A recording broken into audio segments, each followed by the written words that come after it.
Welcome to Canada's most irreverent talk show. This is the Andrew Lawton Show, brought to you by True North.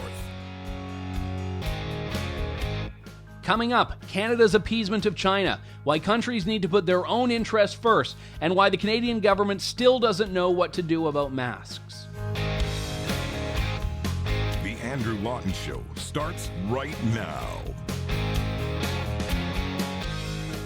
First they came for the humans, and then they came for the tigers. Yeah, not even animals, not even God's beloved creatures are safe from COVID-19 now. A tiger from the Bronx Zoo tested positive for coronavirus. Everyone is wondering if this is now the next frontier of COVID-19, or if this is in fact part of the grand Carole Baskin Tiger King conspiracy that has been, of course, consuming all of us in our lockdowns as we watch Netflix's The Tiger King. I am very ashamed to report to you on this day that I have fallen victim to the greatest Netflix fad ever. I have watched Tiger King. Welcome to the Andrew Lawton Show, everyone. Good to have you here on Canada's most irreverent talk show on True North. Yeah, I buckled down and did it. There were a couple of reasons for it. Number one, I was very nervous that I was just going to run out of everything to watch on Netflix. There's the show that I do watch that I do love that I was waiting for a new season of, and it just came out on the weekend.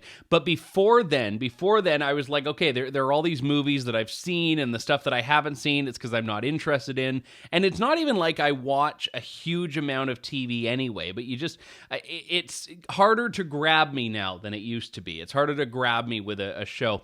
So I was like, all right, I'm out of things to watch. So this Tiger King thing, at the very least, if it seems crazy, the videography is nice because you get to look at the big jungle kitties. And then it got to the point where I was seeing every time I logged on to Facebook or Twitter, I was seeing memes from the Tiger King or about the Tiger King. And I didn't get any of them. And at first I was like, who on earth is this giant mulleted man that everyone's posting pictures of? Why on earth is everyone talking about Carole Baskin? What's a Carole Baskin? And then I'm like, you know what? I'm not one of these people that typically gets a full case of FOMO, fear of missing out. I'm one of these people, and it's not that I'm a snob, but I can be like, yeah, you guys can do your thing, and I'm not worried about it. But with this one, I was like, I have to figure out what it is everyone's talking about.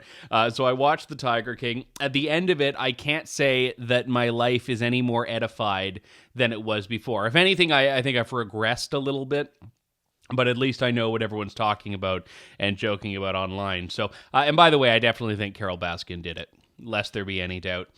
Interestingly, O.J. Simpson put out a Twitter video in which he said the same thing. So O.J. Simpson does know best about who's guilty and who's innocent.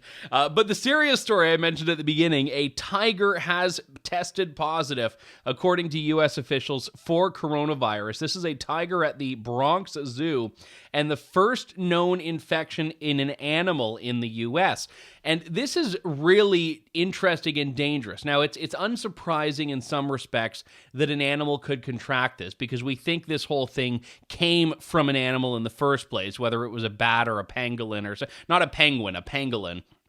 I realize that you need to enunciate that word because everyone's going to be like, I didn't know they had penguins in Wuhan. But people know that there was some animal transmission. But, I was even thinking, as I'm in lockdown, can I go and play with my parents' dog, for example, as a way to break up the monotony of lockdown? And now I realize even that might be not allowed because, the dog could be a silent, asymptomatic carrier of coronavirus. But the tiger, 4 years old, Malayan tiger named Nadia, and 6 other tigers and lions have also fallen ill. They were believed to have been infected by a zoo employee who was asymptomatic.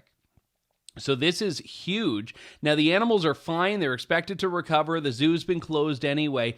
But this means that the carriage and transmission of the virus has just another avenue that people might not have been preparing against. And dogs, again, we're talking about things that are unlikely and rare, but still possible. Could you give it to your dog?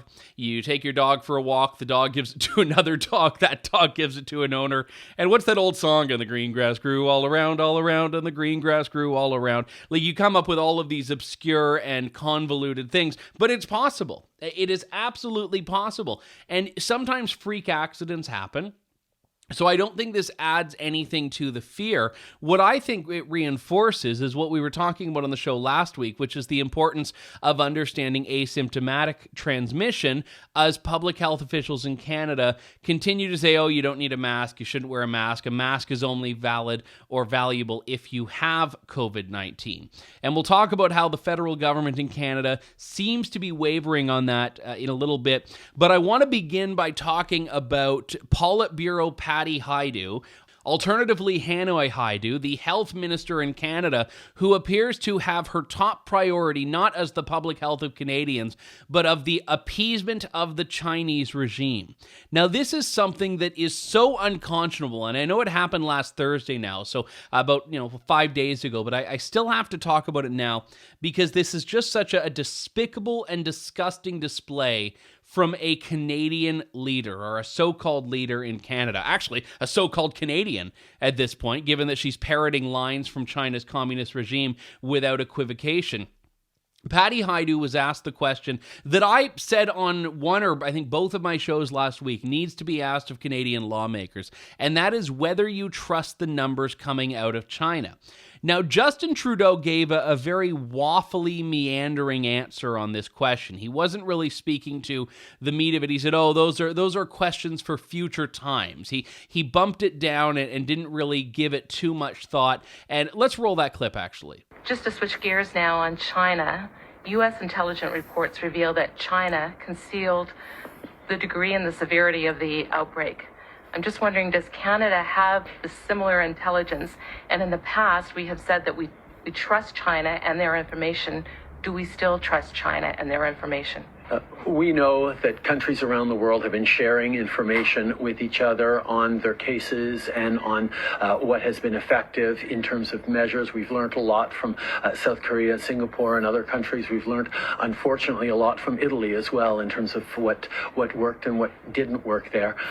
We need to keep learning from other countries, but we also need to be really thoughtful about how we process and understand that information.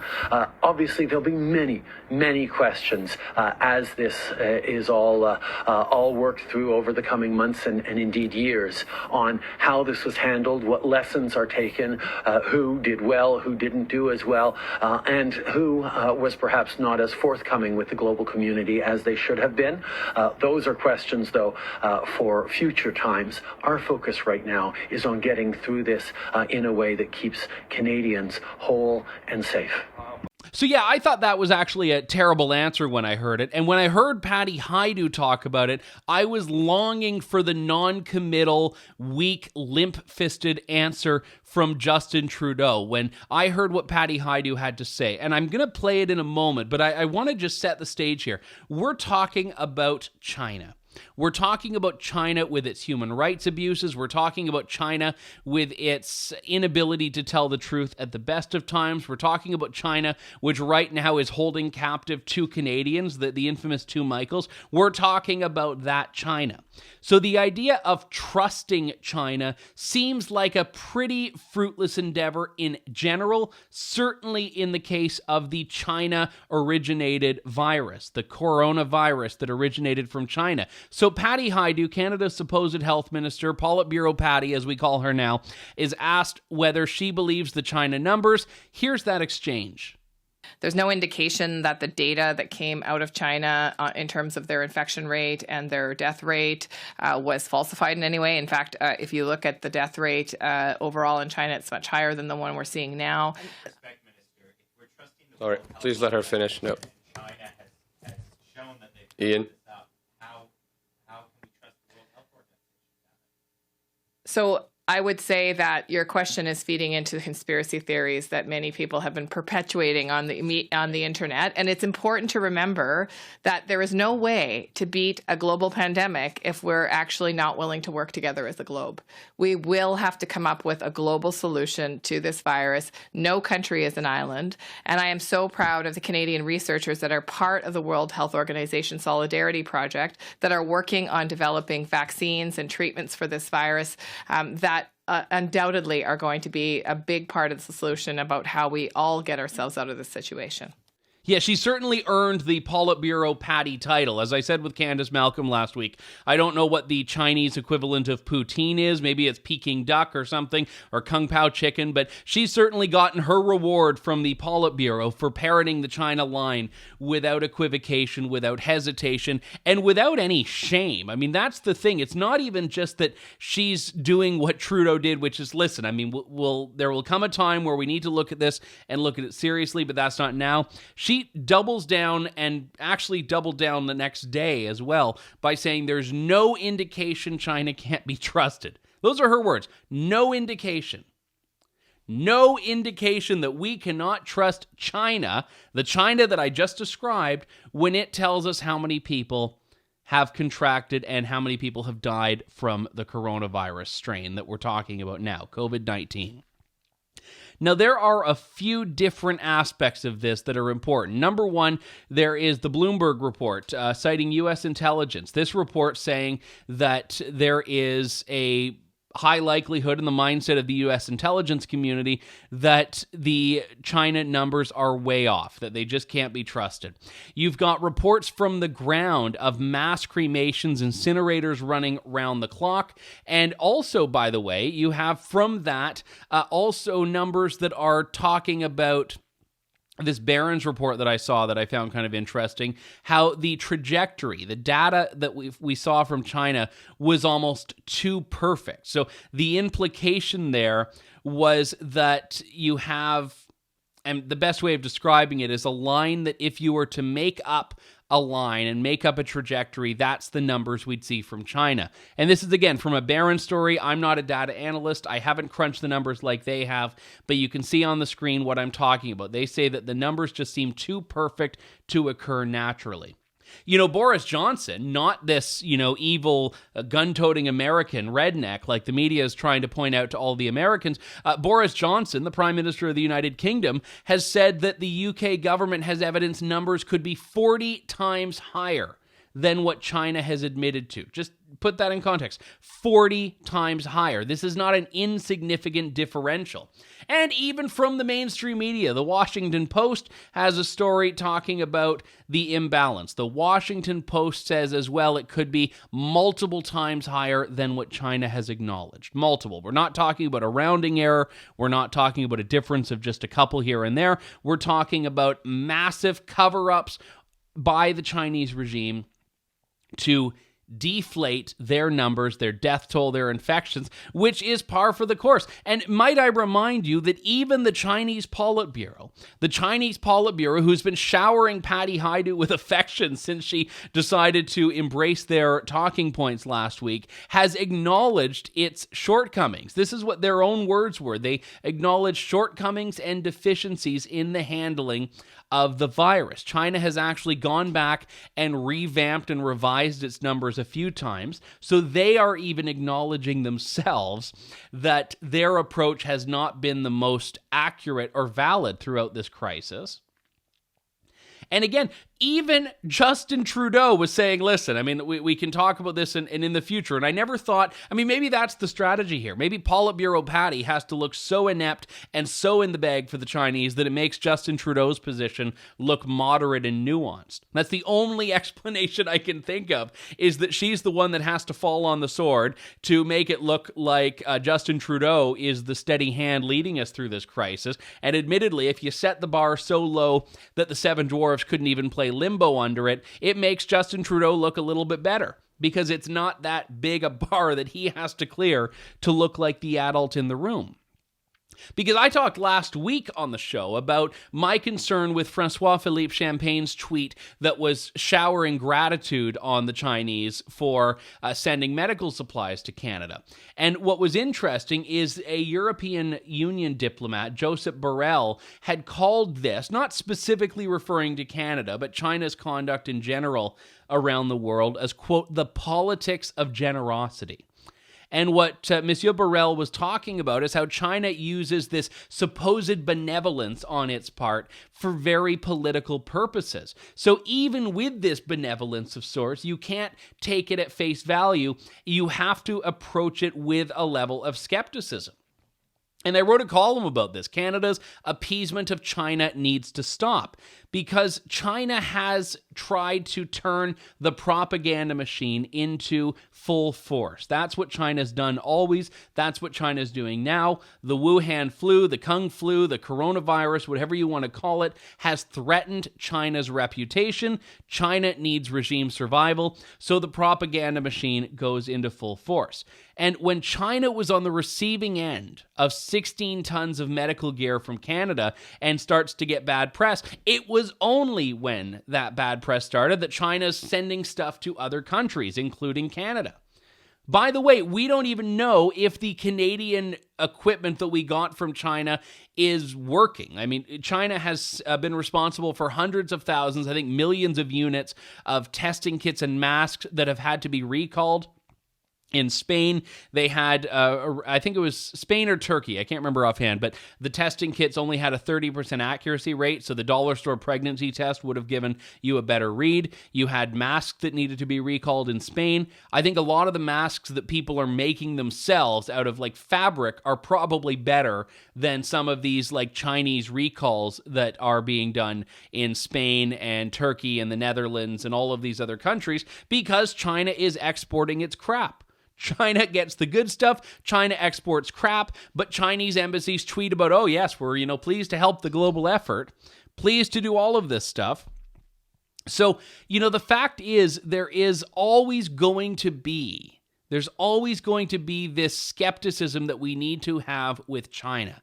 And for the liberals to abandon that, and not just abandon that, but to actively resist it, for the liberals to actively resist it and accuse people who ask about China's numbers of Chinese conspiracy theories or conspiracy theories about the Chinese and the Chinese regime is unconscionable. We're not talking about some, rabid conspiracy theorist who asked the question. It was a CTV field producer who asked the question, which is a very legitimate one, and good on him for asking it, about whether we can trust China's numbers. That's it. What's wrong with that? What is wrong with that? Can we trust China's numbers? And then he follows up and she says, you're just feeding conspiracy theories right now.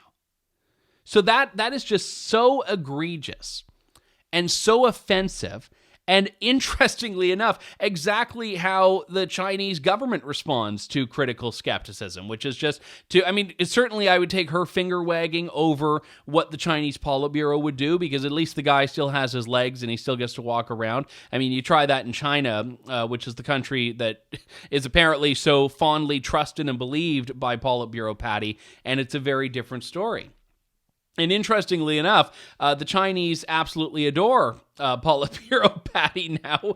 I'm going to read a couple of tweets here. My personal favorite was from this guy who is a columnist for a columnist for China Daily and a bureau chief for China Daily's EU operation, Chen Weihua. He says, Canadian Health Minister Hajdu is a role model. She is a disappointment to those paparazzi journalists and fearmongers. Now, I don't know if I am the paparazzi journalist or fearmonger in question. He was, after all, retweeting me when he did that. But that's the whole thing. So when you're getting support and accolades from the Chinese Communist Party's publicity wing, which is what that news outlet supposedly is owned by, it's certainly not something you want to be proud of. And, there were a couple of other tweets as well from people like this one, Shen Shiwei, the voice from Canada, liberal politician on COVID-19, hashtag coronavirus truth. And that is from a news producer, apparently, also. So, you have all of these Chinese media, Chinese state media or state-adjacent media that are like, oh, yeah, Patty Hajdu's fantastic. And you got to wonder why. I mean, we think it's bad enough when the Liberals in Canada are cozying up to CBC, more concerned by them cozying up to the Chinese state equivalent. But this is what's happening now. So we are faced with the reckoning, or need to be faced with the reckoning, that our government is more interested in China appeasement than it is in public health in Canada.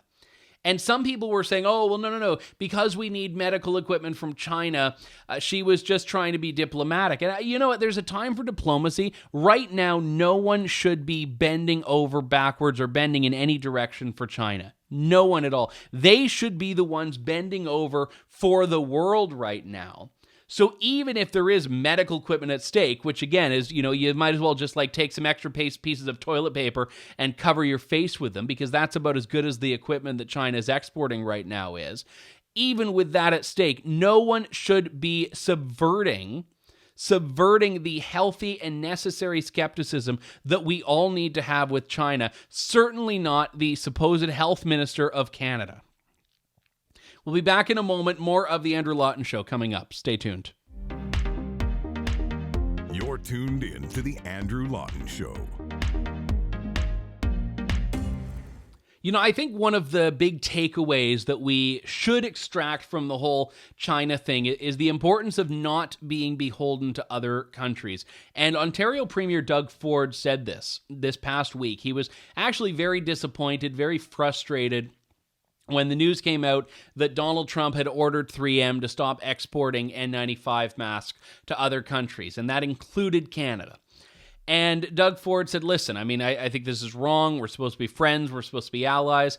I think what I take from this, Ford said, is that we can never, ever be reliant on another province, another country. We need to take advantage of Ontario manufacturing and get these so that we have a supply ourselves. And I think that Ford took a very measured and positive position. I think that the Canadian media has just so drastically torqued this 3M thing out of context, and I think there's been a very short-sighted approach to it. And I actually wanted to talk about it because I tweeted something about it that did very well in US, and I was getting jumped on by a lot of Canadians, and I was going to explain it, and I'm like, you know what, this is why I have a show. Twitter is not good for pretty much anything. It's good for Tiger King memes. That's it. But I did find it interesting that all of these Canadians because in Canada right now, we have a shortage of these masks. And Canadians were outraged that in the U.S., Donald Trump wanted to prevent 3M from sending them to other countries because the U.S. had a shortage. And I thought, okay, I get it, because Canada and the U.S. have this long-standing relationship, longest unprotected border in the world, largest trading relationship in the world. They are friends. Everyone's talking about Gander, Newfoundland taking in planes during 9/11, which became the basis for the play Come From Away. Whether it was, Canadians working with the U.S. on that mission to free American hostages from Iran that were holed up at the Canadian embassy. You have all of these different things that are part of this relationship, part of this history, and the fact that, again, the economies are so integrated. You could not put a wall between them, as we've learned in the last few weeks, without there being drastic consequences. But at the same time, Donald Trump was elected based on a very simple premise: America first. And that idea is offensive to everyone but Americans. Whereas I think every country needs to put its own interests first. We need to have Canada first, Britain first, Mexico first. And that doesn't mean ignoring other countries. I am not a protectionist. I actually deplore protectionism. I think trade is in the economic interest of countries and people who live in countries. But I do think that when you are in a crisis situation like we are now, I understand a country saying, we have a shortage of these things. We need them. American lives are at stake. Why are we sending our masks to other countries when we have a shortage? And you put a flip side on it. Let's say that Canada was manufacturing N95 masks, which, by the way, it wasn't. At the time this happened, there was no domestic N95 production in Canada. I think there are some companies that are trying to retool or are doing other masks or similar masks, but at the time there was none. So if Canada had a shortage, and a Canadian company were making these masks, and the U.S. were to come in there with a ridiculous bully offer and says, we're going to buy those, don't sell them to your own country, we're going to buy them and take them off the border, or we're going to take half of them, whatever. And the company said, okay. Do you not think there would be outrage from Canadians? Wait, why are masks in Canada going to the U.S.? Why are masks in Canada going to Mexico or going to the U.K.?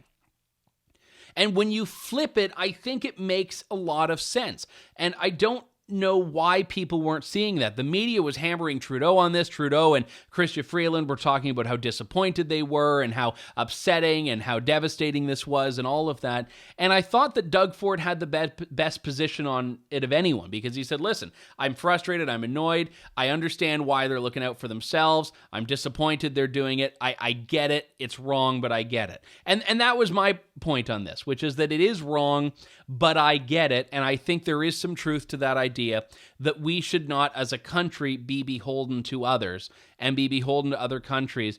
We should have our own stockpiles. We should have our own manufacturing of them, or at the very least, we should have places that on a dime could switch or retool to manufacturing these things.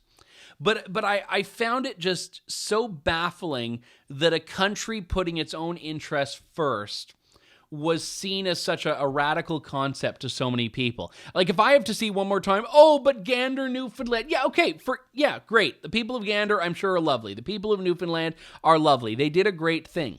But where that comparison doesn't hold water, of all the come-from-aways landing in Gander, where that comparison doesn't hold water is that Gander wasn't under attack at the same time.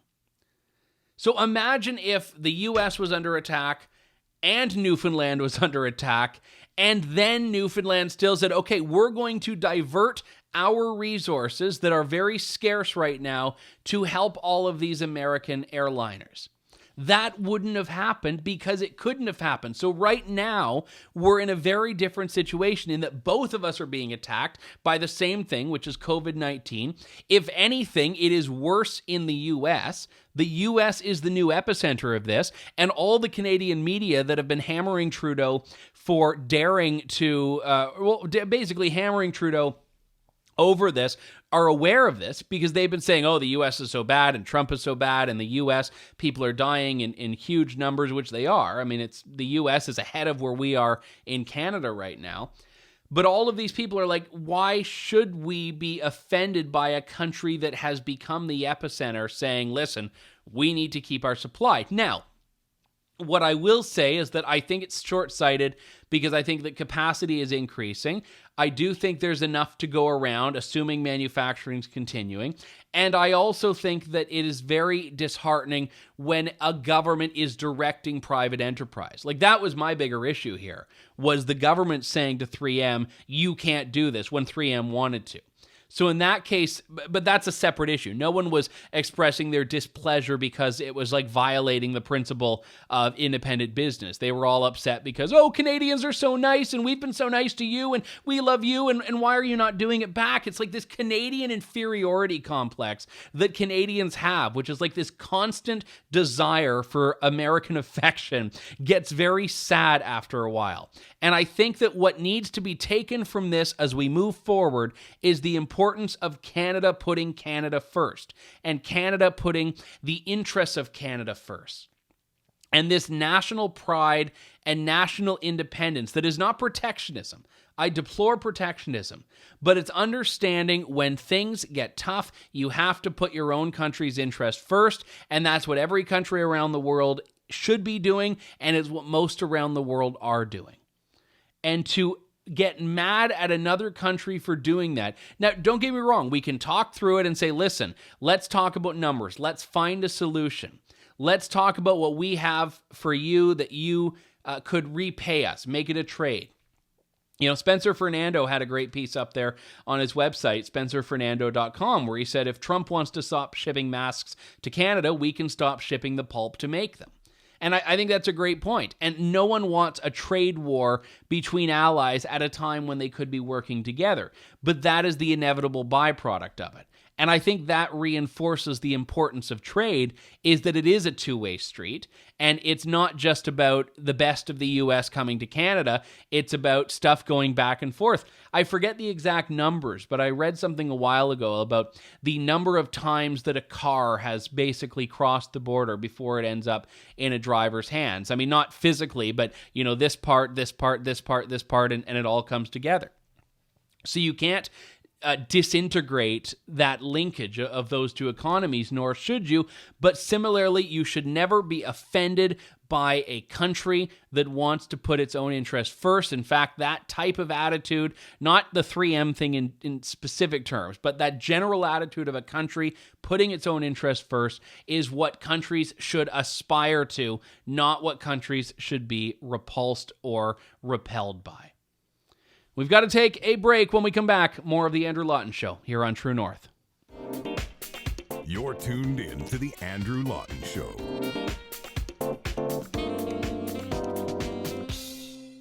As everyone is focused, I think justifiably and gratefully, on the public health implications, we have seen this encroachment of state power that I think is important to note here.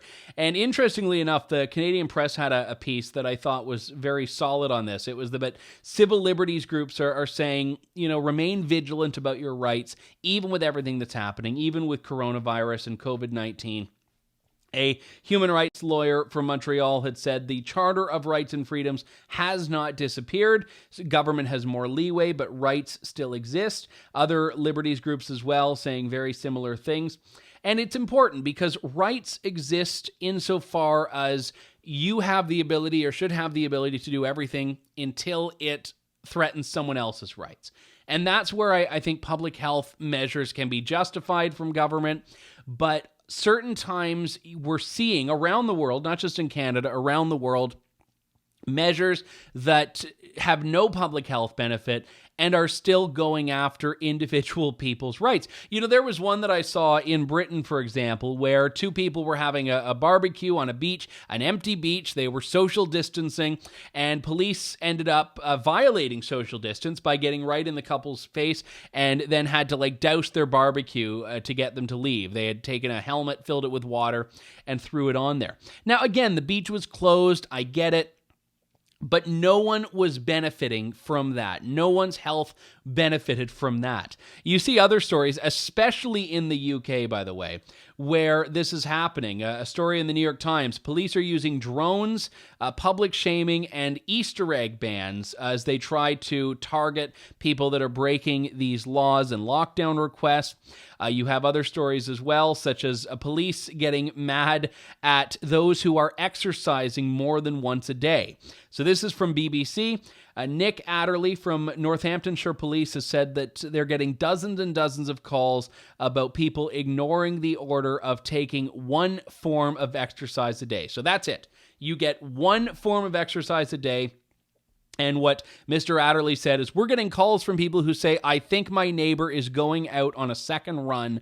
I want you to come and arrest them. Now, can you imagine how joyless your life must be if you want to take aim at someone because they're going out for a second run when the government has said you're only allowed one run a day? Now, this is assuming that the streets are open enough that someone can run and still be 6 feet away on any direction from other people. But someone says, I'm a pretty fit. Again, I could benefit from one run. I could certainly benefit from 2 runs. I assure you I'm not doing near my limit. So some of these people that want to do 2 runs a day, they can take my excess runs if they'd like. In fact, I hope they do. But again, the idea that this has now facilitated this snitch culture, I think, is very dangerous. And I want to make this point very carefully because I understand that we're all in this together. And I understand it's annoying, as I've talked about, when you do your part and someone else doesn't do theirs. I joked about being on a path for a walk last week, and I take 3 feet in one way, assuming they're going to take 3 feet the other way, and they don't. And this happened to me yesterday, by the way. My wife and I went out for a walk. We're walking down the sidewalk. 2 people, young females, are walking towards us. We kind of veer to the right just to give them space, and they continue straight down as though nothing's going on. And it was actually quite ignorant. It was actually quite ignorant because even if you don't believe in, all the panic and hysteria, it's a very easy thing to do out of respect for those around you to just walk 3 feet in one direction, and people aren't doing that. So I get it. It's an annoyance, but I would never snitch on people if they're not putting others in jeopardy. I've seen parks now that have yellow tape around them. If I were to see someone playing with their kids in a park and the park was technically closed, why do I care? If there's no one else there, they're not breaking the rules. They're not breaking the spirit of the rules. Because the problem is these rules are being made on the back of napkins. They're being done very quickly, and there is a gap that is growing between the spirit of the law and the letter of the law. And I don't think you can entirely have the letter of the law meet what we're supposed to do as a society right now. And that's the issue. So I do think that, stupid laws in some case are meant to be broken, but I also think more importantly, if you are not doing anything reckless, then who cares? Who are these busybodies that want to rat out people that aren't doing anything wrong? So that's where my frustration is on this. And certainly in Britain, which has always been the worst of the worst place in the world for busybody cops, we're seeing a lot more of this. But I fear we're going to see more of that in Canada as well, because Canadians do not have this ironclad grip on civil liberties. In fact, it's interesting because I've got a lot of friends in the US and friends in Canada, of course. I mean, I don't have a lot of friends, but people I know. And it's a joke, don't worry. The interesting dynamic is that what Canadians will go along with when Canada isn't actually as far gone as the US is as far as coronavirus goes, versus what Americans who have more of an issue right now with the virus will push back against. It's a very interesting dynamic because Americans, love them or hate them, love their rights and they love their freedom, and they are not going to take a state-ordered lockdown lying down.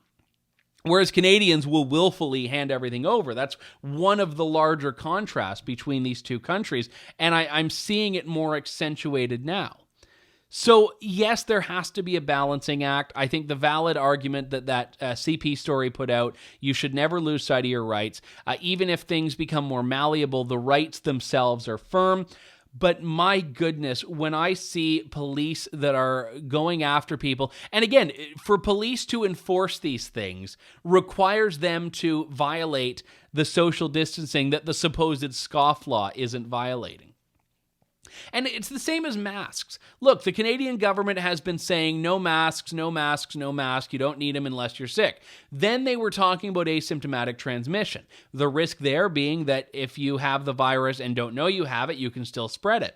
And now it seems like the Canadian government is even waffling on the masks. This is a page from the Government of Canada website, Considerations in the Use of Homemade Masks to Protect Against COVID-19.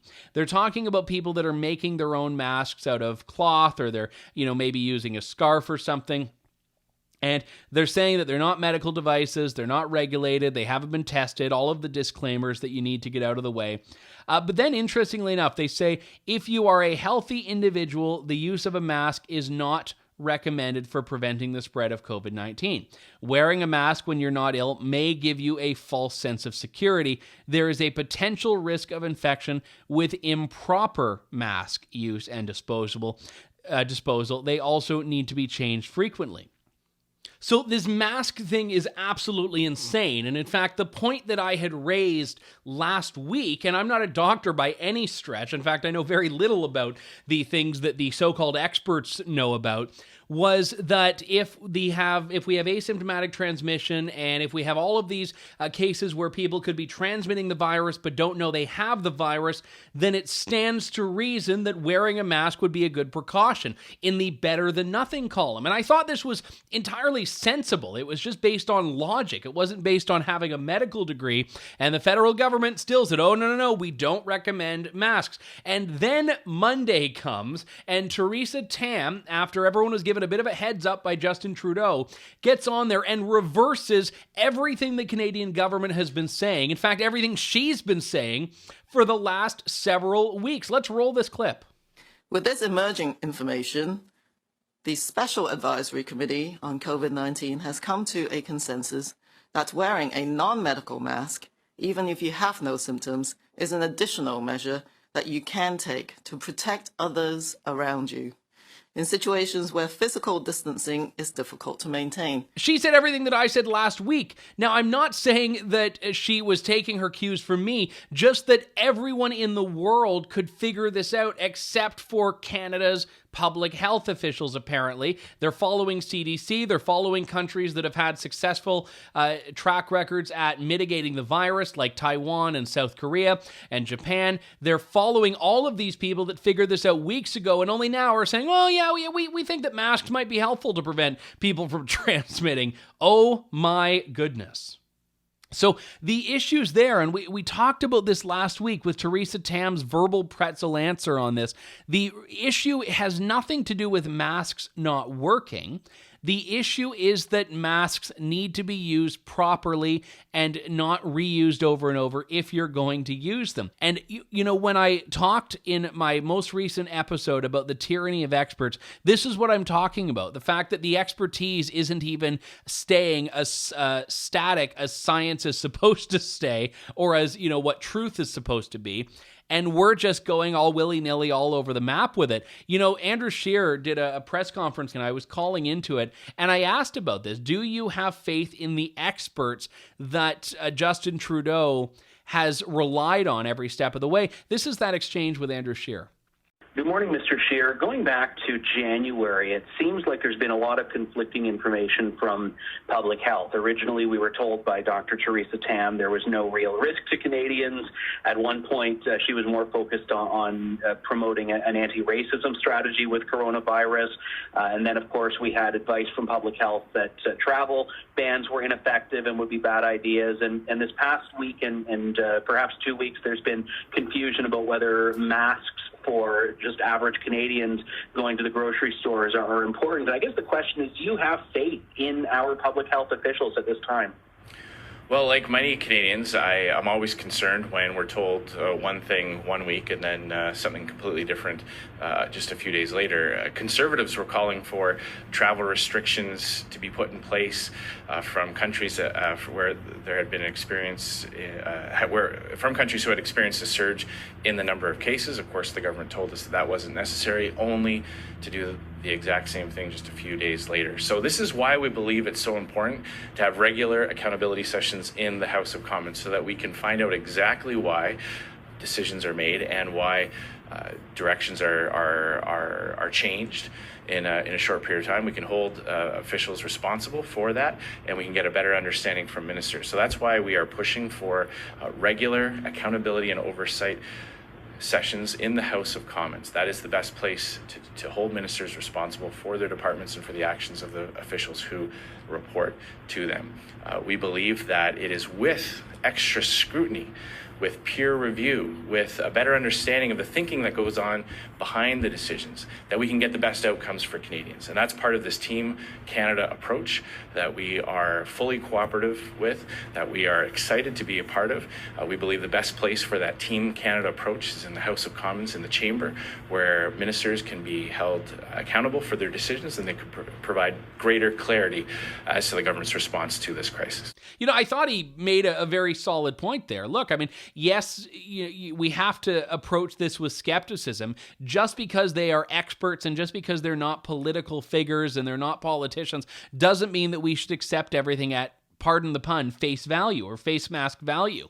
So I don't know what's going to happen in the coming days. What I do know is that at this point, any of these recommendations from the government, you shouldn't ignore, but you should take with a healthy dose of skepticism, given that they're going to be all over the map as well. I mean, if you can get a mask for yourself or you want to wear a mask, it's not going to hurt you at this point if you're doing it the right way and you're not, handling it and touching your face and all of that stuff. But interestingly, what they even said is, if it's going to prevent you from touching your face, it knows that it's a positive. So already what was originally this unequivocal, no, you don't need a mask, is now littered with all of these conditions that makes you wonder whether it was ever solid medical advice in the first place. And we're going to see more of these. So, I mean, when all of this stuff was happening with Trump and 3M and Canada and the masks, and I'm like, the issue is, full stop, the Canadian government doesn't want there to be a shortage of masks that is prolonged because everyone who's leaving home wants a mask. And I get that. And I get that a healthcare worker is more in need of it than I am. I think that's entirely valid to say. But you can't fudge the data just to achieve that outcome, which it seems like was happening here. You can't fudge the data just because you want to make it so that not everyone else is going to have these masks when you want them for healthcare workers.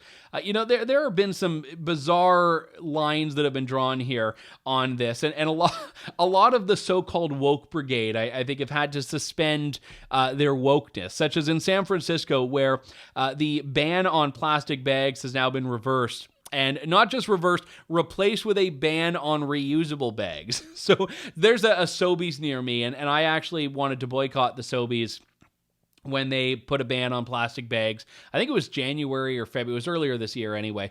And I didn't really get the chance to, because now it's like the closest grocery store and they have toilet paper sometimes. But the interesting thing about it is that Sobeys is between a rock and a hard place, because in Canada, they got rid of plastic bags. And now the only way to shop there is to bring your germ-laden reusable bags in there. And they've got these really cheap, crappy paper bags you can buy. But, if you're going to buy a bag, you want it to be one that's not going to rip before you get to the car. So that was, I think, an interesting dynamic. Also, in India, twins born during the pandemic have been given names COVID and Corona. Now, this is not even just about whether or not they were conceived, because they were already conceived 9 months before the pandemic, but still born during this time. COVID and Corona are their names. Take from that whatever you will. The Malaysian government apologizes for advising women to wear makeup and not nag during lockdown. Now, out of interest for my life and my health and my well-being, I will not comment on the story. Your mileage may vary. A Malaysian government apologizes, though. So even the Malaysian government, whoever made that order, was presumably nagged by his unmade-up wife after, to such a point that he could withdraw that advice that was given there. It was actually kind of funny, because everyone has suspended their rules of, I think, standard grooming, men and women. So you can't just target the one in that case. I have to go on camera, so I have to put on a shirt. But am I wearing pants? Find out next week. We will have to wrap it up there. My thanks to all of you for tuning in to the show. We'll be back in just a couple of days on The Andrew Lawton Show here on True North. Thank you. God bless. Stay healthy, Canada. Thanks for listening to The Andrew Lawton Show. Support the program by donating to True North at www.tnc.news.